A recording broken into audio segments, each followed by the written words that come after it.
Rich Dad, Poor Dad, Part 1. Introduction. Two Fathers, Two Mindsets. Robert T. Kiyosaki's book, Rich Dad, Poor Dad, begins with a unique and powerful premise: the story of two fathers who shaped his financial mindset. This is not a fable, but the author's real experience, one that gave him an invaluable advantage: the ability to compare and choose between two completely opposing worldviews on money. The first father, whom Kiyosaki calls Poor Dad, was his biological father. He was a highly educated man, a typical intellectual of his generation.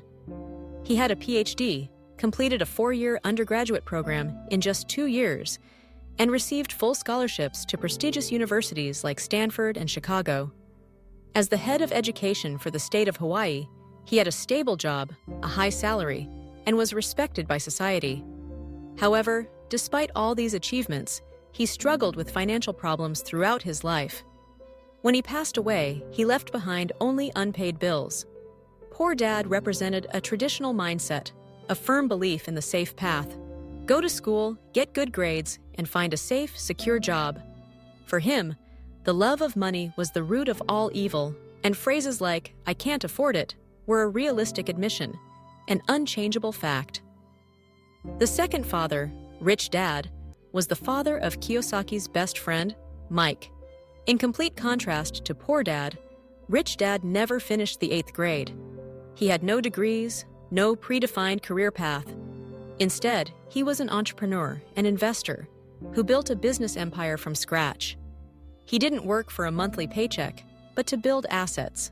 When he passed away, he left tens of millions of dollars to his family, charities, and his church, becoming one of the richest men in Hawaii. Rich Dad had a completely different worldview. He believed that the lack of money is the root of all evil. He forbade his children from saying, "I can't afford it," and instead required them to ask, "How can I afford it?" For him, the first statement was a surrender, an end to thinking, while the second question was a beginning, a challenge that forced the brain to work, to seek solutions and opportunities. Growing up under the influence of two powerful, charismatic fathers with conflicting life philosophies placed young Robert in a difficult but fortunate position. Instead of simply accepting or rejecting a single viewpoint, he was forced to think, compare, and choose his own way of thinking.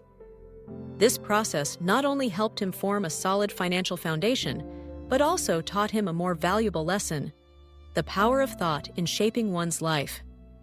He realized that a person's financial status depends less on their level of education, job, or salary, and more on how they think about money. Kiyosaki points out a great irony of modern society. The subject of money, one of the most important aspects of life, is not taught in schools. Instead, it is taught at home, passed down from parents to children. This creates a vicious cycle. The poor pass on their poor mindset to their children, the middle class teaches their children how to live in debt, and the rich teach their children how to get rich. A child can graduate with excellent grades, but if they carry the financial programming of a poor person, they are very likely to face financial difficulties throughout their life. Finally, at the age of 9, after witnessing the stark difference in the lives of his two fathers, Robert made a pivotal decision. He would listen to and learn from his rich dad about money.